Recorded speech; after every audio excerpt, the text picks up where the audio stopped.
Hey everybody, welcome back to the Rebel Chums channel. Today I want to talk a little bit more about Jehovah Creations, my friends all the way from Belgium, which is actually next to my original country where I'm from, in Holland. So that's really cool.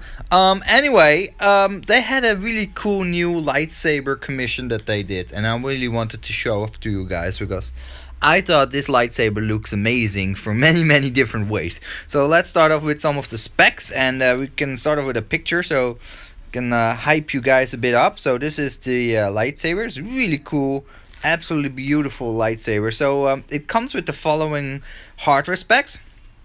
It comes with a C-ray skin and on a leather hilt wrap. Powder coated 3D printed details, 3D printed chassis with integrated crystal chamber. I think this is a custom made 3D printed chassis, and I will show you shortly, but it looks pretty amazing. Crystal Shard version 4.0, and it's 3.7 volt battery with 2.1mm charger, and traditional Tsuko Ito wrapping. I probably totally butchered that Japanese name, but so here we go. Can we do full screen? Yeah, we cannot. I can do it, right?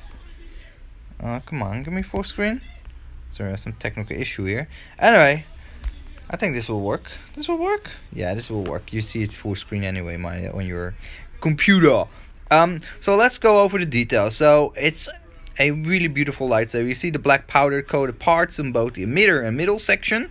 It has a plain silver finish on the bottom and a plain silver pommel. Now what you can't see is the T-strips that you also can find on the Vader saber or the Gravlax saber. I'll show you shortly.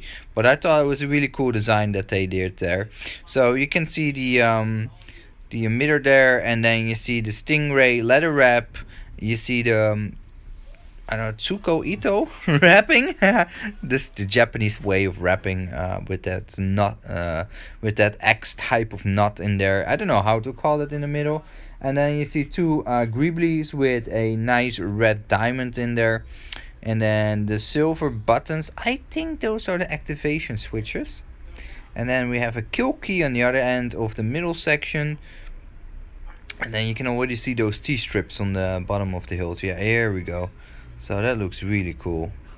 That looks really sweet. Actually, a really cool combination of both the traditional Japanese wrapping, the leather wrapping, and then the T-strips on the bottom. That's very unique. I thought that, I found that very interesting combination. The pommel as well looks very sweet.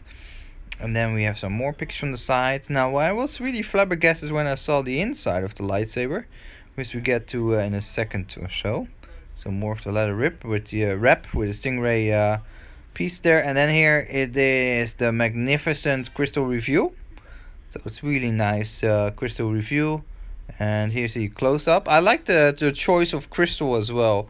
I like they grinded that crystal into a nice small crystal it looks good in my personal opinion, especially because it's a red blade. So that red crystal, this is how I would like to have my crystal in a lightsaber.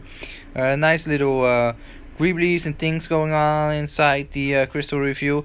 I like it's also quite simplistic. There's not too much wires going on, because sometimes I feel people overdo it a bit with those crystal reviews, like too much stuff in there. I think this is a really nice, well-struck balance. And then you see the chassis, the bottom of the chassis. It's really cool with brass pins effects on the bottom. So that really mimics that nice, classic Japanese, brass, dark brownish, wooden type of, rustic, relaxing things to look at. I don't know how to call it.